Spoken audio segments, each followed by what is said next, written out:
I pledge allegiance to the flag of the United States of America and to the republic for which it stands, one nation, under God, indivisible, with liberty and justice for all.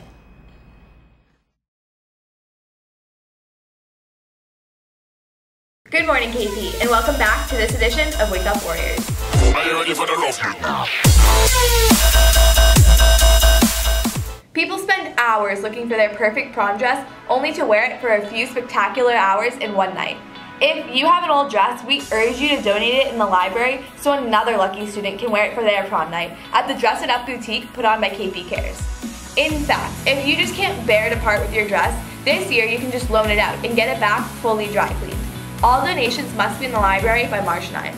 KP Cares isn't only helping make prom magical. The organization also took a day of their February vacation to help prepare for the opening of Gilly's house.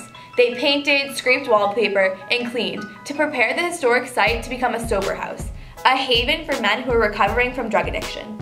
The home is named after KP alumni Stephen Gilmeister, who tragically passed away in 2016 following his long battle with drug addiction. Here's KPTV's Leah Crowley with more on how Gilly's house will help change lives. More than 150 years ago, this historic yellow house was built and served as a nursing home for a period of time. However, after being abandoned for almost 2 decades, it's about to take on a whole new purpose. And then this will be kind of an entryway. Okay, so my name is Barbara Gilmeister. I live in Rentham. The name of this project is Gilly's House. It's a sober recovery house named in honor of and memory of my son Stephen Gilmeister. My son Stephen suffered from substance abuse for many, many years. The one place that he found that really worked for him was a sober recovery house in Portland, Maine. This is going to be a community room. We're hoping to take part of some of this wall down to open it up to a room on the other side and make a bigger community room. Loved the life of a sober house and the camaraderie and the family style that a sober house offered, the safe environment that it offered. And after he passed away a year and a half ago, we decided we needed to do something positive out of this awful thing that happened, this tragedy that happened to our family and the tragedy that's happening to so many other families, that we decided to open up a sober recovery house. With the widespread opioid epidemic, facilities like this one are needed now more than ever. The goal of this sober home is to not only help addicts get back on their feet, but to also show the community that Gilly's house is something to be proud of.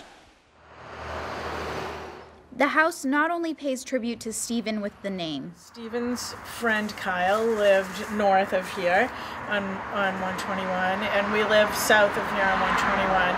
And they would walk from our house to Kyle's house, you know, back and forth. They were like 10, 11 years old, and this was vacant at the time. And they would walk by here. Kyle told me this story just a couple months ago, that they would walk by here and they would say, wow, look how big this is. If we had all the money in the world, what would we do with this house? So I knew this was the right place. Hi everybody, I'm Megan SWEZEY, KP Cares Publicity Coordinator, and just letting you know that on March 13th we're having our annual volleyball tournament. It's at 4 in the wooden gym, so we'd really appreciate if you guys could sign up teams of 6 to participate. Each person has to pay $10 to play, and everything's going to a great cause, so we're really excited for it. And lately we've been doing a ton of great events. We have been donating our time at Gilly House and helping out there. We're doing our Dress It Up event where we're donating prom dresses to girls in need. So if you could really spread the word about our events and try to help out as much as you can, we would really appreciate it. Thank you. Prom season is creeping up quicker than expected, so to get in the spirit of big hair, spray tans, and bad dancing, we asked some of KP's finest teachers about their high school prom experiences. Could you tell us a little bit about your prom? Anything that would make it stand out? My prom was at the Kirkbride Country Club. I believe your prom's there this year, isn't it? Perhaps. Yeah, perhaps. In Lincoln, Rhode Island? Yeah. It's a beautiful country club. It was really nice. great pictures on the golf course. So it was, I mean, I remember it was perfect weather, so it was really nice. Oh, very nice. And you were a professional dancer, so I'm assuming you were good at dancing in high school? Yes. Oh, I very really nice. could bust a move. Oh yeah, you weren't a wallflower? It was not a wallflower. Oh, very nice. Mr. Connors, how are you? I'm doing all right. How's it going? Excellent. Could you tell us a little bit about your prom experience? Anything that would make it stand out? Yeah, a few things stood out. Number one, cost too much money. Fair. Number two, was actually in my high school gym. Ooh, that's tough. Tough bid. Number three, yeah, so too much money for the high school gym. Number three, I had just had my ACL surgery, so I had to go on crutches. So that is all in all, my prom was not all that exciting for me.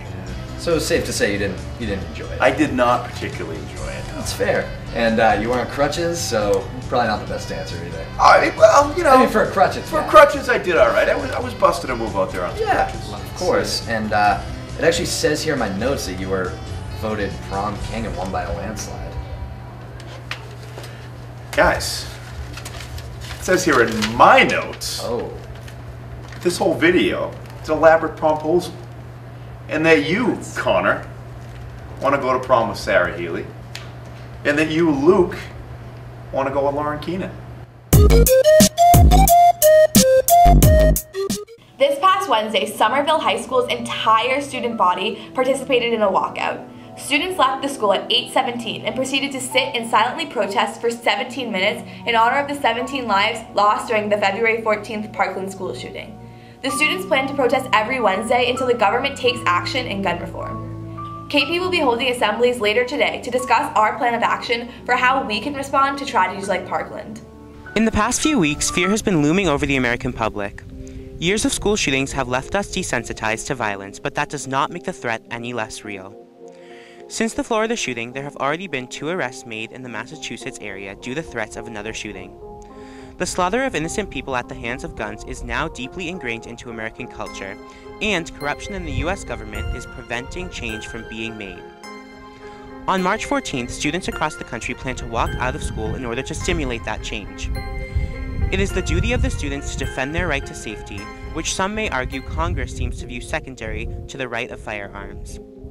Victims of shootings never had the voice to stop gun violence, but a new generation is changing that. So what do you guys think of the march out day that's happening on March 14th? I think it's really important for students to have a voice, and especially since this is a peaceful protest, I think it's really important that our voices are heard. I think it's like a great way to get heard because a lot of schools are doing it and they're like getting on the news. Well, the shooting in Parkland hits really close to home. I used to live in the town over, and I know a few people who were actually in the school, and luckily none of them died, but I think it's a great way for us to share our voice and to show the government that we do care and we want to get involved. Even though we can't vote, we still have a voice. Students are supporting students, and the staff in our school, of course, is obviously supporting it, and they have our back, which is really cool.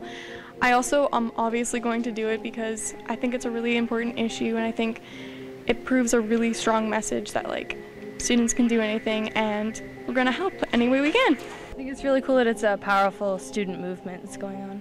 It's a national thing. We need to talk about this stuff, and gun control needs to happen. Are you a secret chef with a competitive edge? Well, KP has a new club for you, Competitive Cooking Club, held their first informational meeting yesterday. But don't worry, it's definitely not too late to join. So can you guess which teacher used to be a professional chef? So this is the Competitive Cooking Club here at KP. I just founded it right before February vacation.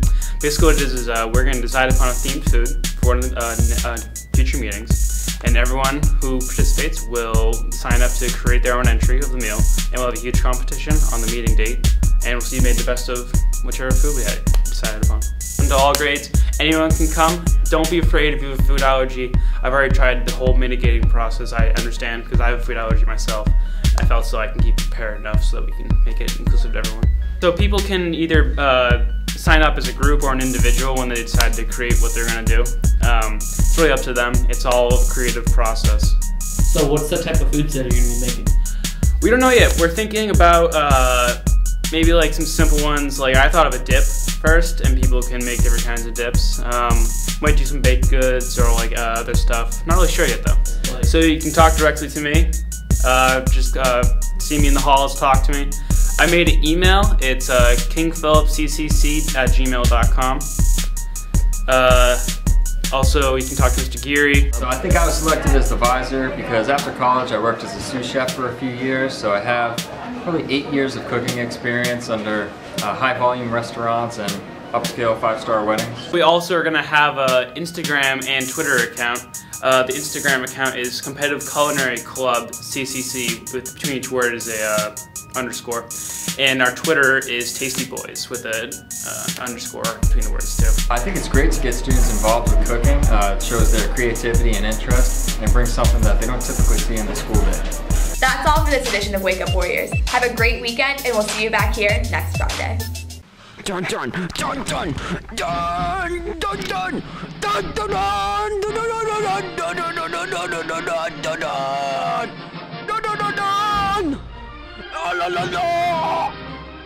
dun dun dun